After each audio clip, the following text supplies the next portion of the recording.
In today's video, we're going to discuss Damian Lillard and the recent trade rumors that have been circulating along with his response. Additionally, we'll also delve into the news surrounding Rachel Nicholas, a well-known NBA reporter being fired following her absurd racial comments about her co-host. If that sounds interesting, make sure to keep watching till the end to find out all the juicy details. Blazers Damian Lillard addresses persistent trade rumors. Lamonte Damian Ollie Lillard Sr. is an American professional basketball player for the National Basketball Association's Portland Trail Blazers. He was an All-American, third team in college basketball for the Weber State Wildcats in 2012. He was also labeled NBA Rookie of the Year after being selected by Portland for the 6th overall pick in the 2012 NBA Draft. He has 6 NBA All-Star selections and is one of 2 players in Trailblazers franchise history, along with Clyde Drexler, to become a 6-time All-Star. He's nicknamed Dame Time for his history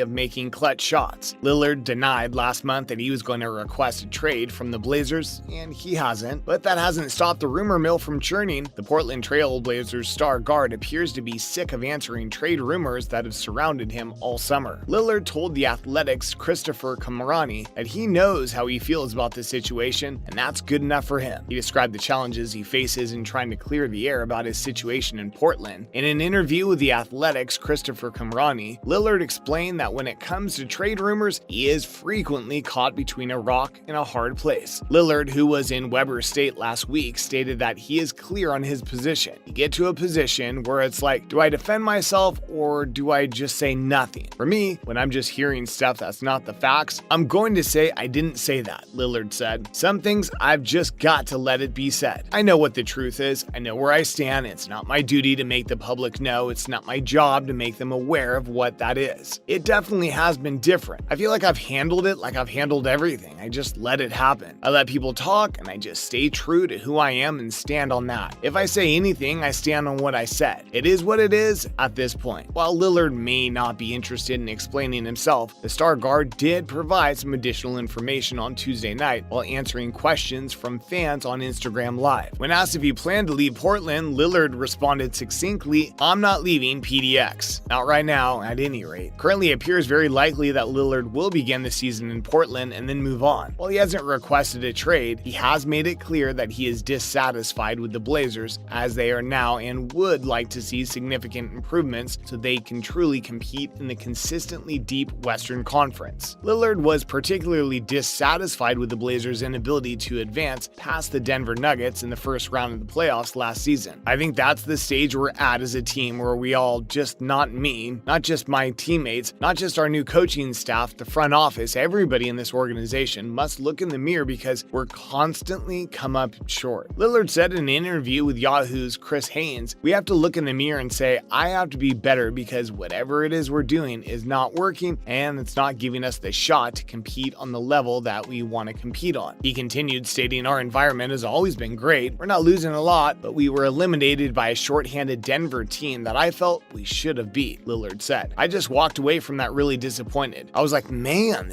just isn't going to work. We're not winning the championship, but we've got a successful organization. We're not a franchise that's just out here losing every year and getting divided. We have positive seasons, we just don't end up with a championship." Lillard has been extremely loyal to Portland throughout his career, and he's stated that he wants to play his entire career as a Blazer. He also wants to compete for titles, and at 31 years old, he only has so many years left at his peak. As a result, his haste is understandable. If the Blazers are unable to build a contender around him, it's understandable that he'd want to try his luck somewhere else. Unexpected turn after an ESPN host leaked NBA clip causes outrage. The ESPN Rachel Nichols saga has taken a new twist. According to the Sports Business Journal, the network has removed Nichols from all NBA programming and plans to cancel her weekday afternoon show, The Jump. "Gotta create a whole show and spend 5 years hanging out with some of my favorite people, talking about one of my favorite things," Nichols wrote on Instagram. "An eternal thank you to our amazing producers and crew. The Jump was never built to last forever, but it sure was fun. More to come." Nichols, who was removed from the broadcast of the 2021 NBA Finals due to an internal scandal, was informed of the decisions this week. There will be a new afternoon NBA show debuting before the start of the next season, though no details have been released. The New York Times reported a story earlier this summer on a leaked recording of a private conversation from the 2020 NBA NBA bubble. ESPN is in disarray after one of its top reporters, a white man, was overheard on a hot mic criticizing the network's decision to hire a black female colleague to host its NBA coverage last year. Last year, Rachel Nichols was overheard on the phone saying that she was passed over in favor of a black woman, Maria Taylor, because ESPN was under pressure to have more on-air diversity. Nichols is heard complaining to Adam Medelson about not being asked to host the network's marquee pre- and post-game shows during the time of the NBA playoffs and finals last year. It also sparked outrage among black network employees who believed the secretly recorded conversation was a more accurate reflection of white attitudes towards diversity. When it became clear that ESPN president Jimmy Pitaro would not discipline Nichols despite employee demands, the rage erupted. Kayla Johnson, a black digital video producer who reportedly told Human Resources that she sent the video to Taylor, was the only person known to have been punished. Johnson was suspended without pay for 2 weeks and was later assigned less desirable tasks at work. She recently left ESPN along with other African American employees who felt mistreated by the network. There was outrage when Nichols appeared to imply that Taylor was chosen to host the channel's NBA playoff coverage solely because she was black, rather than because she was the most qualified. Nichols stated, "I wish Maria Taylor all the success in the world. She covers football, she covers basketball." Nichols told Medelson in July 2020, "If you need to give her more things to do because you are feeling pressure about your crappy long-time record on diversity," which, by the way, I know personally from the female side of it, like, go for it, just find it somewhere else. In her phone call with Medelson, Nichols claimed that her bosses were breaking the terms of her contract. The ESPN reporter initiated the private conversation between Nichols and Medelson while attempting to book an interview with two of his star clients, Los Angeles Lakers star LeBron James and his teammate Anthony Davis. Nichols also sought Medelson's counsel on navigating the internal corporate politics of the Bristol, Connecticut-based sports behemoth. Nichols called Medelson from a hotel room on Walt Disney World's campus, where she was scheduled to work during the resumption of the NBA season, which had been halted due to the coronavirus pandemic. Nichols most likely inadvertently failed to turn off a video camera she carried with her that was linked to a server back in Bristol and was recording her as she spoke with Medelson. Nichols was not visible in the frame while the video recorder was turned on. Hundreds of ESPN employees have access to the Connecticut server. At least one of these employees is reported to have recorded the conversation on their cell phone and then shared it with others. The news of the leak sent ESPN executives into a frenzy as they feared Nichols would sue the network for invasion of privacy. According to The Times, Nichols did not threaten to sue. Nichols later apologized on air after the shocking report, but she was eventually booted off the show. According to the New York Times, many ESPN employees were outraged by Nichols' comments in the video. According to an ESPN employee who works on the network's NBA coverage, Nichols not being punished for her comments was an active source of pain. Taylor's contract with ESPN expired around the time the incident became public. She eventually left for NBC. And there you have it, everything you need to know surrounding Damian Lillard and the recent trade rumors, along with Rachel Nichols and her recent firing from renowned sporting network ESPN. Thanks for watching.